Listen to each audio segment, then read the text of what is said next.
प्रचार अंतिम टप्प्यामध्ये सर्व राजकीय पक्षांनी प्रचाराला झोकून दिलाय. अपक्षांना चिन्ह मिळालं नाही म्हणजे त्यांची खूप नाराजी पाहायला मिळते.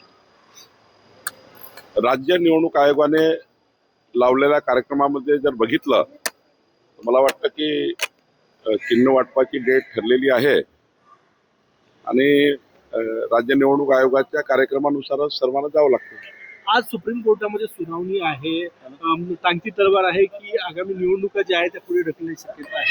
रिझर्वेशनच्या मुद्द्यावर नाही, आमचे एवढीच म्हणणं होतं की ओबीसी जो 18 पगड जाती 12 बलुतेदार वर्ग आहे या वर्गाचं 27% आरक्षण जे दिलं गेलं पाहिजे ते महाराष्ट्र सरकार आणि राज्य निवडणूक आयोगाच्या माध्यमातून आरक्षणाचा निर्णय हा अत्यावश्यक होता. पण 50%च्या वर गेल्यामुळं आता सुप्रीम कोर्ट त्यामध्ये काय भूमिका घेते महत्वाचं आहे. जो काही सुप्रीम कोर्टाचा निकाल असेल त्याला आम्ही पुढे जाऊ. पण ओबीसीना 27% आरक्षण मिळावं, 18 पगड जाती 12 बलुतेदार आमचा जो ओबीसी समाज आहे यालाही आरक्षण मिळालं पाहिजे.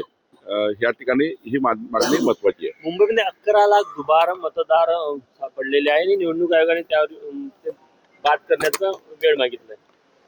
दुबार नावं हे सर्व महाराष्ट्रात आहे, नागपुरात आहे, प्रत्येक मतदारसंघात आहे आणि हे रोज ऍडिशन होत असतात. डिलिशनची प्रक्रिया फार कमजोर असल्यामुळं किंवा करत नसल्यामुळं हे ऍडिशन होत असतात. जिकडं व्यक्ती राहायला लागला तिकडे नाव ऍड होतं. त्यामुळं एकदा जोपर्यंत SIR होत नाही तोपर्यंत हे मला वाटतं की हे दुबार नाव राहतीलच. पण राज्य निवडणूक आयोगाला आमची विनंती आहे, दुबार नाव जरी असले तरी त्यांचं एकच मतदान होऊ शकतं. कारण जेव्हा मतदानाला आपण जातो तेव्हा आपल्याला त्या ठिकाणी निवडणूक आयोग आपल्या बोटावर चिन्ह मारतं. त्यामुळे मला असं वाटतं की डबल मतदान होऊ नये, एकच मतदान व्हावं. संभाजीनगर पुणे जमीन घोटाळा प्रकरणी जी अमेरिया कंपनी होती त्याला दुसरा नोटीस करता त्यांनी अजून परत मुदतवाढ मागितलेले बेशस होते. थोडे त्यांनी मुदतवाढ मागितली आणि आम्ही जर मुदतवाढ दिली नाही तर त्यांना अजून लिगल पॉईंट मिळतात. एक वेळा आम्ही मुदतवाढ दिली आहे, पुन्हा काही मुदतवाढ देणे काही योग्य होणार नाही. त्यांना नियमाप्रमाणे जावं लागेल.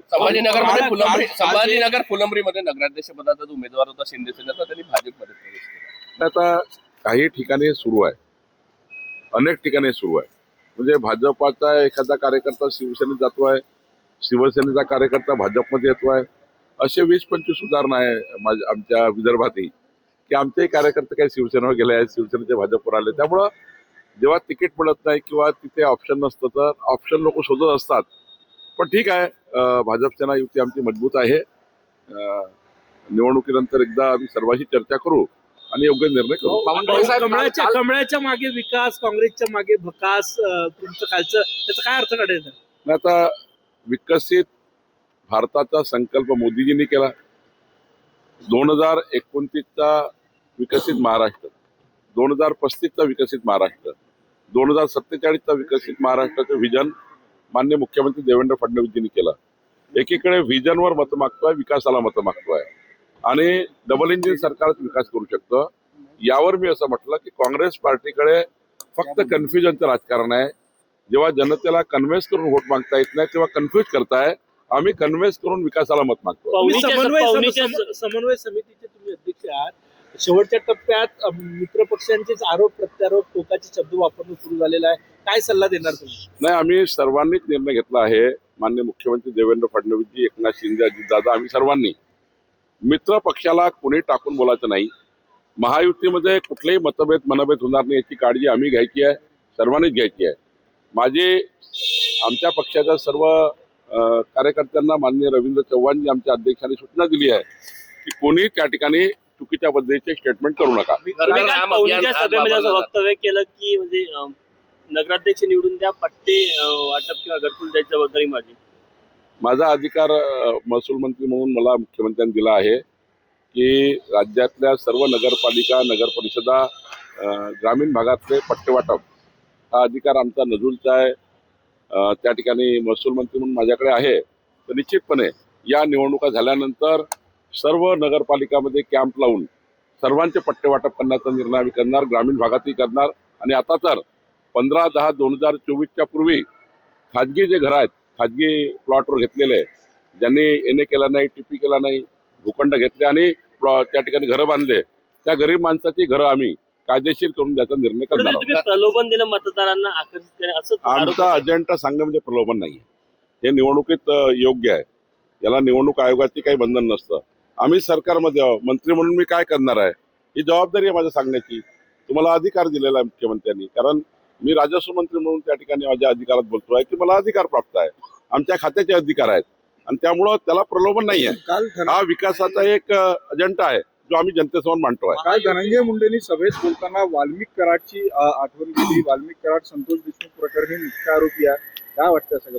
नाही, त्यांचं उत्तर त्यांनीच दिलं पाहिजे, याबद्दल मी काही बोलणं योग्य नाही. आशिष देशमुख यांचं नाराजी नाट्य दिसून आलं होतं पक्षप्रवेशावरून. काय जिल्हा भाजपनं जो निर्णय घेतला होता त्यावर त्यांनी नाराजी व्यक्त केली होती. नाही, जिल्हा भाजपाने निर्णय घेतला, त्यांनी मला त्यांना भेटायला आणलं, एवढाच माझा त्या ठिकाणी माझ्या ऑफिसला ते आले होते.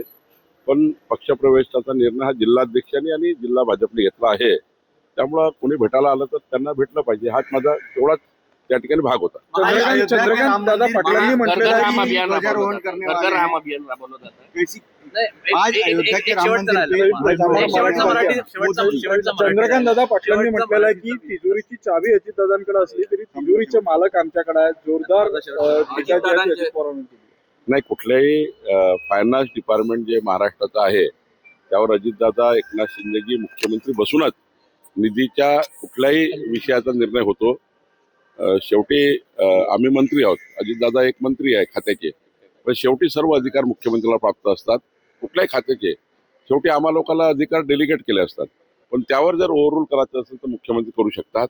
आणि त्यामुळं निधीच्या वाटपाचा निर्णय तरी तीनही म्हणून करतात, एकनाथजी, अजितदादा आणि देवेंद्रजी म्हणून करतात. त्यावर काही एकटा निर्णय होत नाही. दादा गटाकडनं जेव्हा प्रचार केला जातो तेव्हा तिजोरीच्या चाव्या आमच्याकडे आहे असाच प्रचार त्यांच्या मंत्र्यांकडनं केला जातो. बरोबर आहे. आता मी म्हणतो की पट्टे वाटपाचा मंत्री मी आहे, आता अजितदादा सांगतात ते पण फायनान्स मिनिस्टर म्हणून सांगितलं असेल, पण ही मात्र गोष्ट खरी आहे की निधीबद्दलचा कुठलाही निर्णय देवेंद्रजी, एकनाथजी, अजितदादा म्हणून करतात. प्रश्न आहे. अजित पवार असं म्हणाले की मी माझ्या क्षेत्रामध्ये विकास केला आहे, बाकीच्या ठिकाणी काही विकास झाला नाही आणि त्या ठिकाणी वादग्रस्त वक्तव्य त्यांनी वापरलेलं आहे. त्यामुळे त्या भागामध्ये प्रचार करताना काही वक्तव्य अजितदादाने केले असतील तर त्या भागापुरते असतात, ते इतर भागाला लागू होत नाही.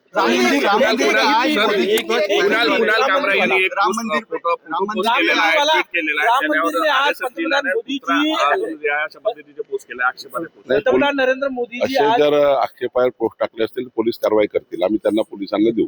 राम मंदिर के ऊपर आज मोदी जी ध्वजारोहण करने वाले हैं, कैसे देखते हैं?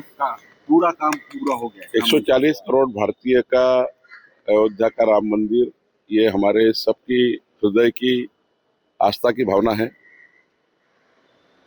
माननीय मोदी जी ने देव देश धर्म के लिए जो कार्य अयोध्या में खड़ा किया है, हमारे मैनिफेस्टो था, संकल्प था कि जब भी हमारी सरकार देश में बनेगी तब अयोध्या का राम मंदिर बनेगा। माननीय मोदी जी ने भारतीय जनता पार्टी का संकल्प पूरा किया और मुझे इस बात का आनंद है कि आज मोदी जी वहाँ जाकर पूरा रोशनाई कर रहे हैं।